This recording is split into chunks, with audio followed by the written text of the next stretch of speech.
പ്രിയപ്പെട്ടവരെ, ഇന്ന് മലയാളികളായ നമുക്ക് എല്ലാവർക്കും വളരെ അഭിമാനകരമായിട്ടുള്ളൊരു ദിവസമാണ്. ഓരോ കേരളീയനും കോരിത്തരിപ്പോടുകൂടി ആഘോഷിക്കേണ്ട ഒരു ദിവസമാണ്. ഇന്നാണ് നമ്മുടെ അഖില കേരള ചക്രവർത്തി പിണറായി മഹാരാജാവിൻ്റെ 80ാം ജന്മദിനം. ഈ രണ്ടാം ലോക യുദ്ധം അവസാനിച്ച 1945 ഇതേ ദിവസമാണ് അദ്ദേഹം പൂജാതനായത്. തലശ്ശേരിക്കടുത്ത് പിണറായി ഗ്രാമത്തിൽ. അദ്ദേഹം കുടിപ്പള്ളിക്കൂടത്തിൽ പഠിക്കുന്ന കാലത്ത് തന്നെ കമ്മ്യൂണിസ്റ്റായി, വിപ്ലവകാരിയായി. ബ്രണ്ണൻ കോളേജിൽ പഠിക്കുമ്പോൾ വലിയ ധിക്കാരിയും മഹാനേതാവുമായിട്ട് അറിയപ്പെടാൻ തുടങ്ങി. അത് കഴിഞ്ഞ് അദ്ദേഹം വാടിക്കൽ രാമകൃഷ്ണൻ എന്നൊരു RSSകാരനെ വെട്ടിക്കൊന്ന കേസിൽ 1-ാം പ്രതിയായി. തുടർന്ന് അദ്ദേഹം 1970 ആദ്യമായിട്ട് കേരള നിയമസഭയിലേക്ക് ജയിച്ചു. ആ നിയമസഭയിൽ തന്നെയാണ് PJ ജോസഫും ഉമ്മൻചാണ്ടിയും AK ആന്റണിയൊക്കെ കന്നിക്കാരായി വന്നത്. അങ്ങനെ ഇരിക്കവേ അടിയന്തരാവസ്ഥ പ്രഖ്യാപിച്ചു. വർഗശത്രുക്കൾ ഇദ്ദേഹത്തെ പോലീസിനെ കൊണ്ട് പിടിപ്പിച്ചു. പോലീസുകാർ ഇദ്ദേഹത്തിൻ്റെ മുട്ടുകാല് തല്ലി ഒടിച്ചു.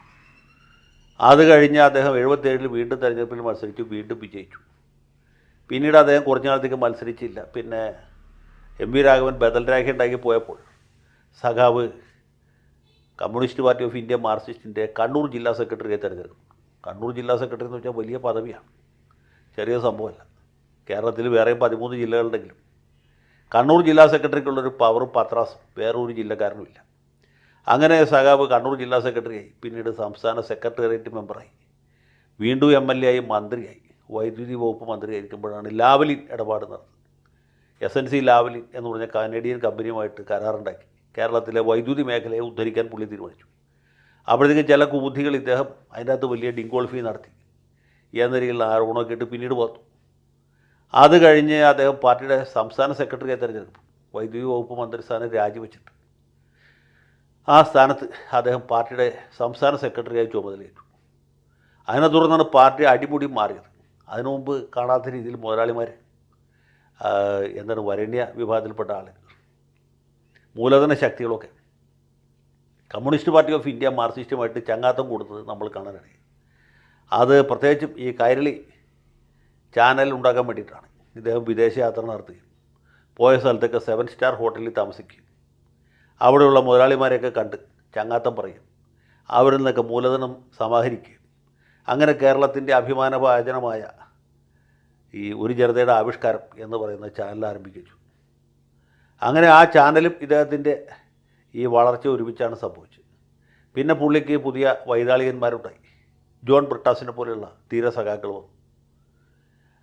അങ്ങനെ അദ്ദേഹത്തെ പാടിപ്പുകഴ്ത്താൻ ആൾക്കാരായി. അപ്പോൾ ഒരു ഭാഗത്ത് ലാവലിൻ, ഒരു ഭാഗത്ത് ബ്രിട്ടാസ്. ഇത് രണ്ടുമായിട്ട് അദ്ദേഹം കുറേ ദൂരം മുന്നേറി. കുറേ കഴിഞ്ഞപ്പോൾ ഈ പുള്ളിയുടെ വർഗശത്രുവായിട്ട് മറുഭാഗത്ത് അച്യുതാനന്ദൻ ഉദയം ചെയ്തു.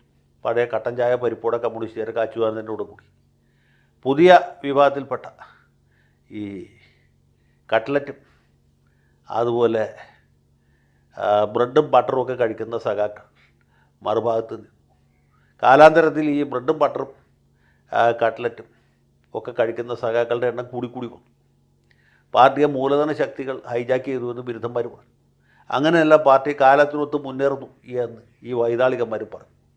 അപ്പോൾ ഇദ്ദേഹത്തെ പാടിപ്പുകഴ്ത്താനായിട്ട് ബാസുരേന്ദ്രബാബുവിനെ പോലെ അല്ലെങ്കിൽ മാധവക്കുട്ടിയെ പോലുള്ള പുതിയ ഒരു വിഭാഗത്തിൽപ്പെട്ട സാംസ്കാരിക നായകന്മാർ വരുന്നു. അശോക് ചെരുവിലിനെ പോലുള്ള ആളുകൾ നിലപാട് മാറ്റി. ഒരു കാലത്ത് VS അച്യുതാനന്ദൻ്റെ സ്വന്തക്കാരായിരുന്ന തോമസ് ഐസക്, MA ബേബിയൊക്കെ രാഖി രാമനും വിജയൻ സഖാവിൻ്റെ ആരാധകരായിട്ട് മാറി. അങ്ങനെ ഇദ്ദേഹം പാർട്ടിക്കകത്ത് വലിയ ഒരു ശക്തിയായിട്ട് വളർന്നു. പിന്നീട് അടുത്ത ഘട്ടത്തിൽ VS അച്യുതാനന്ദനെ ടോപ്പിൾ ചെയ്ത് ഇദ്ദേഹം ഈ തെരഞ്ഞെടുപ്പിൽ അച്യുതാനന്ദനെ മുൻനിർത്തിയാണ് പ്രകടനം നടത്തിയെങ്കിലും തെരഞ്ഞെടുപ്പ് കഴിഞ്ഞപ്പോൾ അച്യുതാനന്ദനെ കറിവേപ്പിലാക്കി പുള്ളി മുഖ്യമന്ത്രി സ്ഥാനം ഏറ്റെടുത്തു. അങ്ങനെ 5 കൊല്ലം മുഖ്യമന്ത്രി സ്ഥാനത്ത് തേച്ചു. ഭാഗ്യത്തിന് കോവിഡ് വന്നു. ആളുകൾക്ക് കിറ്റ് കൊടുത്തു. അദ്ദേഹം വീണ്ടും മുഖ്യമന്ത്രിയായി. അങ്ങനെ അധികാരത്തിൽ ഇപ്പോൾ തുടരുകയാണ്. 9ാം വർഷം പിന്നിട്ടു. അദ്ദേഹം മുഖ്യമന്ത്രിയായതിൻ്റെ 9ാം വാർഷികത്തിൽ തന്നെയാണ് അദ്ദേഹത്തിൻ്റെ 80ാം ജന്മദിനവും കടന്നു വരുന്നതെന്നുള്ളത് മലയാളികളുടെ ഭാഗ്യം എന്നുള്ളതൊന്നും പറയാനില്ല. ഭരണം 10ാം വർഷത്തിൽ പ്രവേശിക്കുന്നു. അദ്ദേഹം 80ാം വയസ്സ് കഴിഞ്ഞ് 81ലേക്ക് കടന്നു. ഏതായാലും അദ്ദേഹത്തിൻ്റെ ഭരണം ഇനി ഒരുപാട് കാലം നീണ്ടു നിൽക്കും. ആചന്ദ്ര താരം നിലനിൽക്കുമെന്നാണ് എൻ്റെ വിശ്വാസം. ആദിത്യ ചന്ദ്രന്മാരും കേരള സംസ്ഥാനം ഉള്ളിടത്തോളം കാലം പിണറായി വിജയൻ്റെ ഖ്യാതി നിലനിൽക്കും എന്ന കാര്യത്തിൽ നമുക്ക് ആർക്കും ഒരു സംശയത്തിന് അവകാശമില്ല.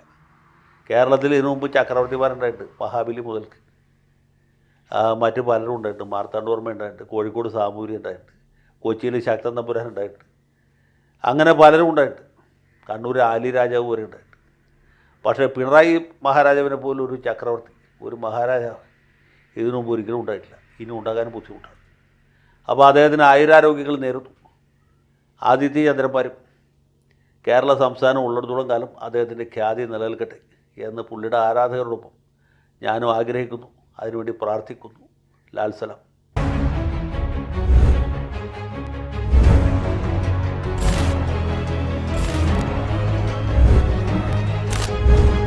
കൂടുതൽ വാർത്തകളും വിശേഷങ്ങളും നിങ്ങളിലേക്ക് എത്താൻ ABC മലയാളം സബ്സ്ക്രൈബ് ചെയ്യുക, ബെൽ ബട്ടണും അമർത്തുക.